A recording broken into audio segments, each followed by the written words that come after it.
The models don't exist. As a chemistry person, I can tell about some topics which I am expert, but not in every domain. So, as a group activity, now you should see that which particular subject, what particular technology, whether it is in assessment or in the film classroom model type as I discussed yesterday, what has to be adopted and how it has to be. So that we will be seeing in the lesson class also. Lesson class I have shifted to tomorrow because it will require the subject specific benchmarking to be introduced before that. And NEP highlights that the teachers require suitable training and development to be effective online educators. It cannot be assumed that a traditional teacher who is teaching the way, just sharing the information, will also be doing better. Those who are not aware about technology से जो हम board में लिखते हैं वो बात इसमें नहीं हो सकती है. And let me tell you, whatever you do on board, it is possible with the help of blended learning models using technology, and whatever is not possible on the board, that also is possible with the help of technology. So with the help of animations, simulations, where you have the screen capture, where you can write, all these are the possibilities. So teachers must prepare themselves in e-content development. Very soon, I think my next program, which will be fully online, I will be focusing on e-content development, and we'll share you the link. You can apply and go into the details. So the teacher's role is now clearly written in this last line in facilitating active student engagement with the content and with each other. So content becomes a in-between thing between you and your learners.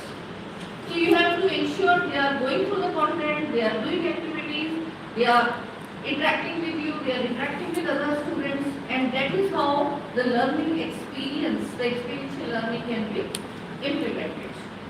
There are incentives for developing e-content as well. As per the CAS 2018, it may not be, see, when you are in a private institutions like this, I have interacted with many teachers, they think here we don't have such requirement for our promotion. Do not prepare your career just looking at the immediate options available to you. Keep on improving your CV. And rather it should be more for you. Because if you prepare that, you can bargain from the same institution or you can switch to others where you are getting better packages. Why not? So it is your own CV which needs to be, and in the world today now, when the international universities are also entering in our country, the digital part is going to be very, very important. So in addition to your subject, how you use these tools, there are open and distance education universities. In every university also now the open and distance education provision is there. Online courses can be given. So if you want to enter into that, then this is must. But even if you don't want to enter into that, in order to improve your own classroom delivery, the tools are required for the blended learning. Many times teachers are confused with these two words. There is a blended and there is a hybrid. Anyone would like to clarify what the difference between blended learning and hybrid learning? Are they same?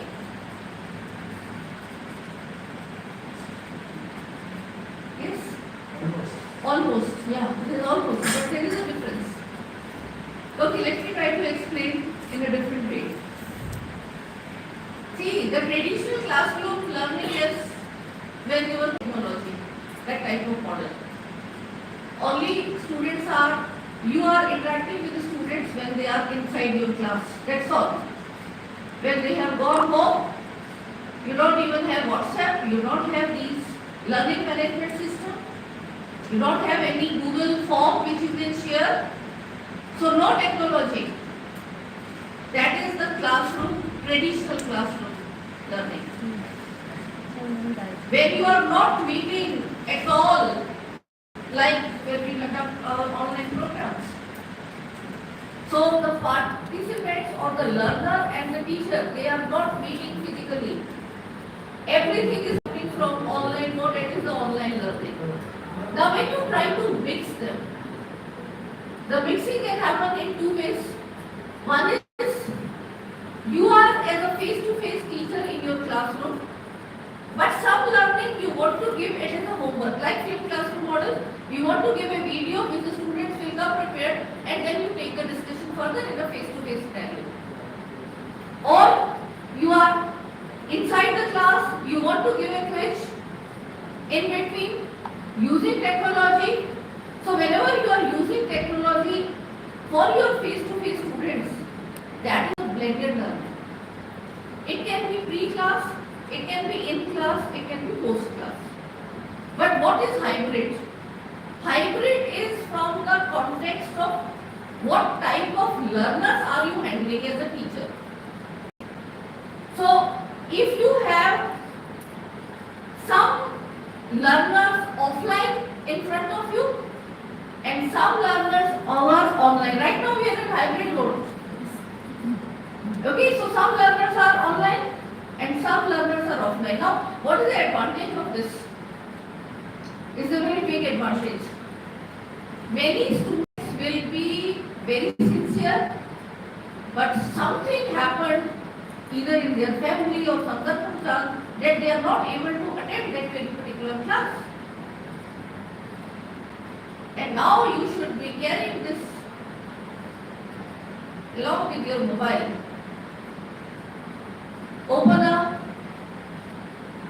Teams link or the Google Meet or Zoom, whatever you are comfortable with. There are so many free tools available. Open that in your class. So the students who are face to face, okay, you give them attendance, but the students who are absent, you don't give them attendance, but they will be given the learning part. And record that lecture, put it on the learning management system, so that the students can watch again and again. So that type of now, right now we are having some technical team to handle this thing. You have to be taking it on your own. When I am in my class, I don't have any technical assistance. I create a Zoom link, put it in the WhatsApp group to my students, okay, those who are absent, they can join here. I am not giving attendance to them. But yes, there are certain models where you can integrate this as a hybrid course also you can. What the benefit? If there are students who are attending online courses in the evening, say, and in the next day morning you put some slots that okay, we'll do some hands-on practical. So the theoretical part can be, so you have to see what type of mixing in what way you want to do, and accordingly these blended and hybrid models are utilized. And this I showed you yesterday, that now we have to move from convert all the lecture into audio visual, and we'll be looking for inside the class how experiential learning can be there. I'll show you some samples on how the video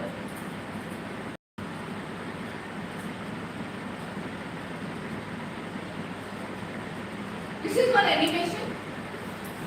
See?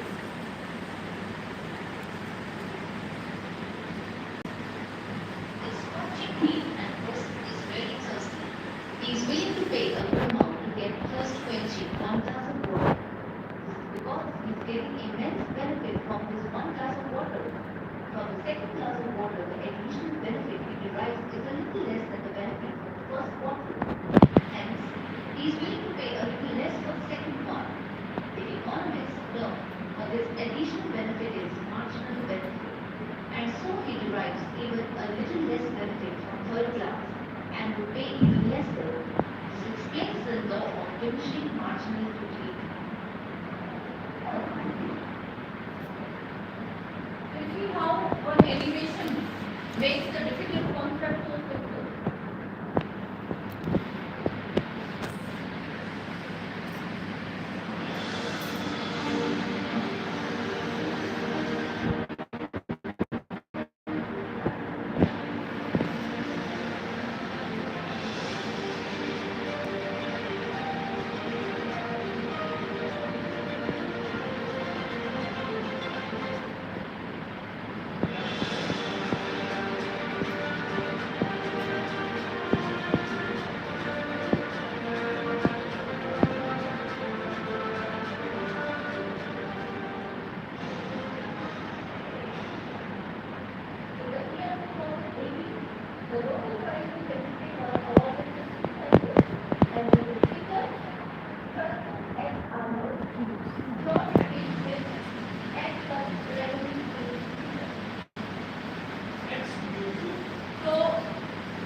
before we design the curriculum, there are four fundamental questions that must be answered by us. I will talk only about the preamble of the Constitution, because preamble is a crisp one-page document of the Constitution which describes the entire philosophy of the Constitution. Similarly, and see the PPTs that we are using. The size of the text has to be quite big. Otherwise, the students are watching in the mobile phone and that to a low cost. Don't check it with your high-end mobile. It should be the entry-level device. If it is clear on that content will be relevant. The focus on how the experiment to be done, what all is happening. Similarly, you see. One thing I am getting idea coming to this part of the country is showing some interviews. Corresponding key-based units, namely second, meter and pendulum, they have been already defined in So here, some physical terms. when the SI units were placed in our this module, we actually interviews. See, once any new information is generated, within minutes we all get it now. Okay? But in order to have authenticity and in order to have more command and someone who will take it sincerely from a learner's point of view, if we can take interview of the source of that information, like Director CSIR NPL is the chair who represents India at the global level when these changes were happening. So the same information we could also have recorded. Like, and why I'm telling you, because in the class we are doing the same. The information is existing, we are sharing. Now can you look at experts, including experts from industry? You have so many industries around. Try to correlate that with your link, and I'll be happy that if you can form a group and all the pharmaceutical chemistry and the pharmaceutical industry, if you can record the interviews on a mobile phone, capture it and give it to us, we can share it to across the entire country. So these type of ideas now we have to. So don't worry about it. You don't have a high-end studio or thing. Now your phones are so powerful with some mic and good lighting. If you do it natural light, it is wonderful. You don't need any light. And even when you do a Zoom or other recording, आप खिड़की के पास light को face करके बैठो. That's the best thing. You'll find your quality of video dramatically improves. And there are small mics now available which you attach here and the one other can be given to the person. So but just with these gadgets you can have good quality interviews coming and then putting it inside. Similarly, we took interviews with some other personalities like the doctor from AIMS. I was talking about chemistry structures and molecules, what happens when we overheat them. And that real life application is, हम जो समोसे खाते हैं, all the fried food, okay? And what happens there in terms of chemistry? The application part, even I would have said these are junk foods and we should avoid them, it is not healthy. But when a doctor of AIMS says that, it really is more significant, isn't it? Recall the time when we had corona. There were many news channels